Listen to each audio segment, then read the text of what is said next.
તારીખ 22/12/2025ના રોજ Surat crime branch દ્વારા સુરતના ઇન્ટરનેશનલ એરપોર્ટ ઉપર બેંકોકથી સુરત એર ઇન્ડિયા એક્સપ્રેસની ફ્લાઇટ આવતી હતી. એમાં 2 પેસેન્જર છે, મોહમ્મદ ઇકબાલ અહેમદ ખાન ઉર્ફ સન ઓફ નિયામત ખાન અને રાશિયા કપૂર.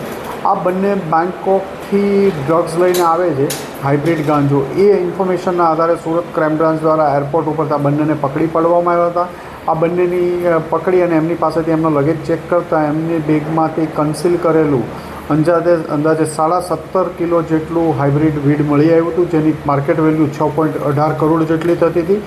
આ બંને ઉપરાંત આ જે મુદ્દામાલ છે આ બંને બેંકોકથી લાવ્યા હતા અને એ બહાર સુરત એરપોર્ટ ઉપરથી જ તામિલનાડુનો એક થમીમ ઉર્ફે તમીમ ઇબ્રાહિમ અંસારી, જે કાંચીપુરમ તામિલનાડુનો છે, એને આપવાનો હતો અને એ લેવા માટે બહાર આવ્યો છે. એ ઇન્ફોર્મેશન આધારે ક્રાઇમ બ્રાન્ચની ટીમે બહારથી થમીમ અથવા તમીમ અંસારીને પણ પકડી પાડ્યો.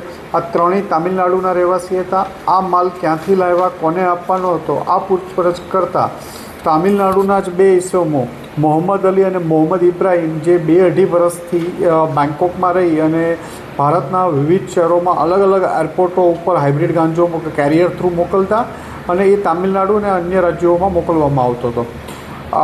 આમની પૂછપરછ દરમિયાન આ માલ આગળ થાનાગની ઉર્ફે શાહજા, જે ચેન્નઈ તામિલનાડુમાં રહે છે, એને ત્યાં આપવાનો હતો. અહીંથી તમીમ લઈ અને સુરત એરપોર્ટથી રિસીવ કરી અને ત્યાં આપવાનો હતો. સુરત ક્રાઇમ બ્રાન્ચની ટીમે થાનાગની ઉર્ફે શાહજાને આઈડેન્ટિફાઈ કરી અને એને ત્યાંથી ચેન્નઈથી પકડી પાડ્યો છે અને તેના ટ્રાન્ઝિટ રિમાન્ડ લઈ અહીંયા લાવી એની વધુ પૂછપરછ ચાલુ છે.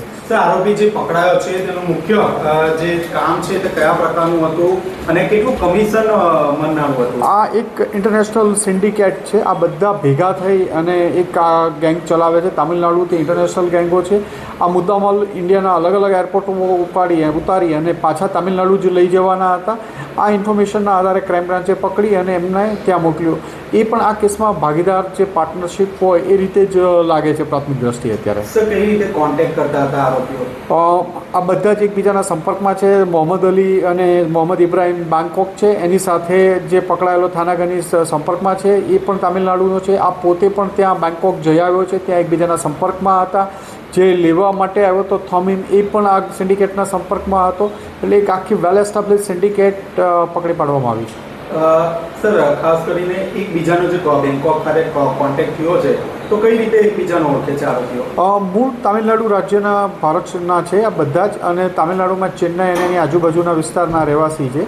ત્યાંથી આ લોકો બેંકોક, મોહમ્મદ અલી અને મોહમ્મદ ઇબ્રાહિમ પર ચેન્નઈમાં કેસ થવાના કારણે એ લોકો ત્યાંથી બેંકોક જતા રહ્યા છે અને ત્યાંથી ભારતમાં હાઇબ્રિડ વીડ ઘુસાડવાનું ષડયંત્ર કરી રહ્યા છે. આરોપીનો ઇતિહાસ?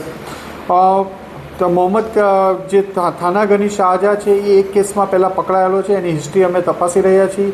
એનું કઈ વાર કેટલી વાર કયા કન્ટ્રી ગયો છે એ તપાસી રહ્યા છીએ અને કોના સંપર્કમાં હતો એની પણ તપાસ કરવામાં આવી રહી છે. સર અત્યાર સુધી ક્યાં ડિલિવરી થઈ છે દેશમાં ગાંજાની? અત્યારે આ જે પ્રાથમિક જે કહે છે એ તમામ ડિલિવરી આ લોકો મેળવી અને તામિલનાડુ જ લઈ જતા હતા અને થાનાગનીને આપતા હતા. હવે થાનાગની કોને એ લોકોને ડિલિવરી આપતા હતા એ આગળ ઇન્ટ્રોગેશન દરમિયાન ખબર પડશે. સર કેટલું મોટું આ રેકોર્ડ હોઈ શકે? એક જ કન્સાઇનમેન્ટ 16 કરોડ, અંદાજે 6 કરોડ ઉપરનો મુદ્દામાલ છે. આવા અલગ અલગ રાજ્યોમાં ઘણા બધા ટૂરો એ લોકોએ રાબિયા અને જે મોહમ્મદ ઇકબાલ આગળ પકડાતા એવા ઘણા કેરિયરો મારફતે અલગ અલગ શહેરોમાં અલગ અલગ ઇન્ટરનેશનલ એરપોર્ટો ઉપર એમણે માલ મોકલેલો છે.